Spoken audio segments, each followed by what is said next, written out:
Hi everyone, Lisa Haven here. Well, for the past 100 years, the United States of America has been sprinting towards straight up tyrannical control.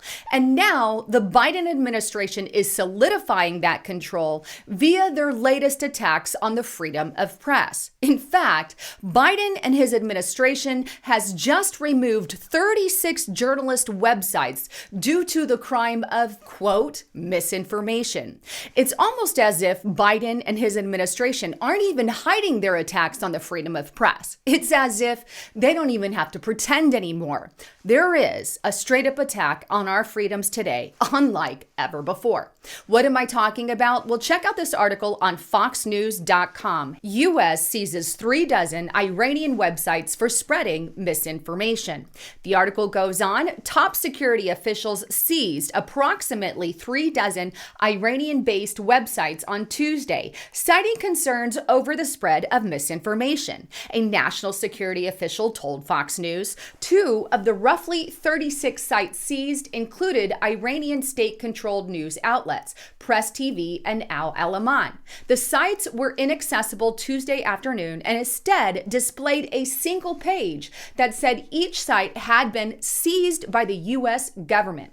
Now, here's the actual warning that was put up, and you can see at the very top, this website has been seized with the U.S. Department of Commerce and the Department of Justice stamped right on there. Now, the Fox News article goes on to state that the DOJ has yet to comment on the site seizures, and it is unclear what, quote, misinformation was propagated. The move by the DOJ comes as tensions between the U.S. and Iran have heightened following Tehran's presidential election Saturday. The United States of America is supposed to be all about the freedom of press, both for international countries as well as us domestically here in the U.S.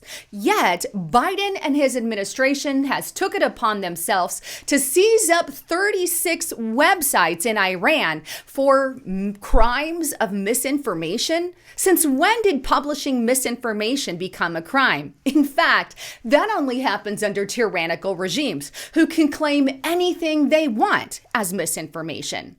Take a listen to what Ron Paul Institute's Daniel McAdams has to say about what just happened when he was questioned about the removal of these 36 Iranian sites. Well, frankly, I didn't believe it at first. Excuse me, I thought it was a hoax. Maybe the Iranians did it themselves to make the U.S. look bad, because you couldn't have made the U.S. look worse than the U.S. government did. So I actually went to the Treasury Department website, and there, lo and behold, they proudly announced that they had taken down these websites because of, quote, misinformation. And, you know, it's interesting. Just a little over a month ago, Secretary of State Antony Blinken sent out a tweet congratulating the world on World Press Day. And he said that a free and independent press ensures the public has access to information. And here you have the U.S. seizing and shutting down effectively 30-some websites. And what was their crime? Well, I've been on Press TV quite often. I'll go on any media outlet generally that will allow me to express our view of non-interventionism. So what is the effect? Is simply to shut down any site that is not praising of U.S. foreign policy. That's the act of a tyrant, not of a pro-freedom country. He's right. This is tyranny. And I can't help but ask the question, why is the Biden administration doing this? Could this be a ramping up of tensions to, well, go to war? Or maybe there's a little bit more of a psychological operation involved in this, you know, like the United States of America leadership flexing their power to show us that they can seize and silence anyone that they want. After all, they silenced international media, so what's to stop them from silencing us here domestically? This is one of the reasons why I've encouraged everyone to get to alternative sites such as Gab and Parler and all these alternative web channels such as BitChute and Rumble. I'm on all of those. Please follow me there under Lisa Haven or Restricted Republic. Also, this is also why I created RestrictedRepublic.com. It is now more imperative than ever to get to these alternative sites and support us there. If not, one day we could very well be gone. With that, it's also important that right now we support what President Trump is doing. You see, right now we all know that social media websites like Facebook and Twitter and Google are censoring conservatives en masse. We have to start taking steps to stop things like these.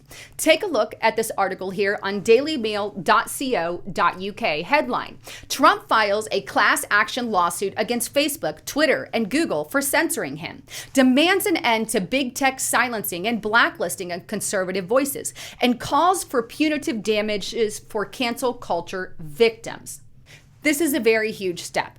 You see, if we continue to allow the blacklisting of conservatives and Republicans and libertarians on these social media sites, then how easy will it be for Biden and his administration and the Democratic arm to start removing sites that are, well, as they labeled with the Iranian sites, misinformation or disinformation. In other words, any information that is in political opposition to theirs.